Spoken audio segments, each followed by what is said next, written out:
See, here's the thing. Oh, if you hear this, you don't ever need to know anything else ever, ever, ever, ever, ever, ever, ever, ever, ever. Oh, we're so excited to tell you this. But before we do, we're going to tell you something else. So don't forget that we're going to tell you this, because this is the most important thing that you're ever going to hear from us. So Esther was watching her grandson working on some long division, and he really is a good student. He wants to be a good student, and he really applies himself, and he's kind of excited that he's getting to do a little homework, because his big sister's been doing homework, and so now he's got some homework. So that means he's big, and he's sitting and he's getting frustrated because he can't get his problems right. And so his mother came to Esther, she was spending the night there, and said, can you show me how to do this long division thing? Because I want to show Luke, and I want to make sure that I remember how to do it. And Esther said, I think I can remember how to do it. And so she did it, and then they checked it on the calculator. Yeah, that must be how to do it, because we got the right answer. And so then Tracy went up to talk to Luke about it, and Esther can hear his frustration and his consternation, and he's trying and he's not getting it right. And then all of them realized he doesn't really know his times tables.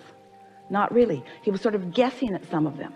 And so when you're sort of guessing at the timetables, you can't do the long division.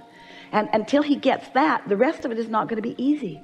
And Esther laid there in bed that night, and she thought, oh man, this is just like understanding law of attraction. This is just like understanding these few basic things. This is just like understanding that law of attraction is responding to us, and that our emotions are telling us how we feel. This is just like understanding once a thought occurs, once a thought is recognizable and received, a good feeling thought is going to manifest into a good feeling manifestation. It's the law. And a bad feeling thought is going to manifest into a bad feeling experience. It's the law. But they seem to be happening quicker and quicker, with less distance between the thought and the reality. Yes, because you understand that you create your own reality, and because there's momentum in every thought that you think, and because the universal forces, things are manifesting more quickly now than they ever had before. There's more current from your inner being about what's going on in your vortex, and there's more current in the mass consciousness about things that are unwanted. So the rich are getting richer faster, and the poor are getting poorer faster, and the sick are sicker faster, and the well are weller faster. In other words, the crevasse between wanted and unwanted is starkly realized, you see. And then your government says, oh, well, we'll just smooth it all out again. You can start all over again. But you won't, because you've got a vibrational position that is steady and will yield to you once you just clean your thoughts up just a little bit. And anyway, what's so wrong?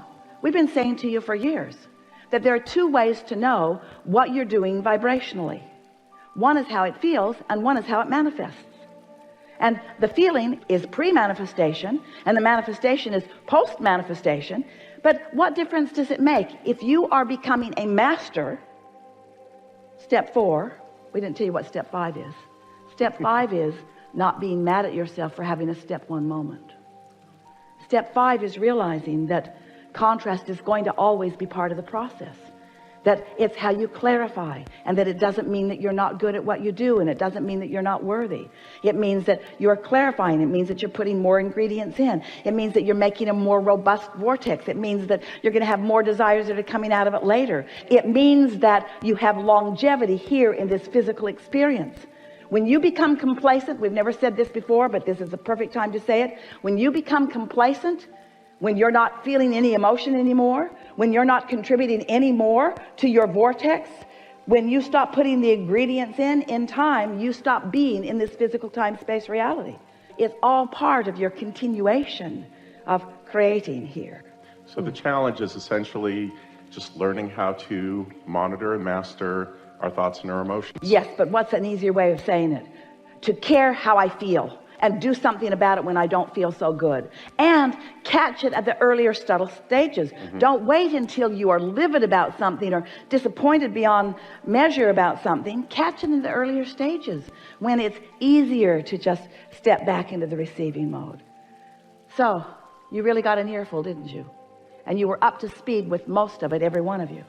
Recognizing the receiving mode, that's the times tables part of the mathematical equation that you're wanting to apply here in this deliberate creative process.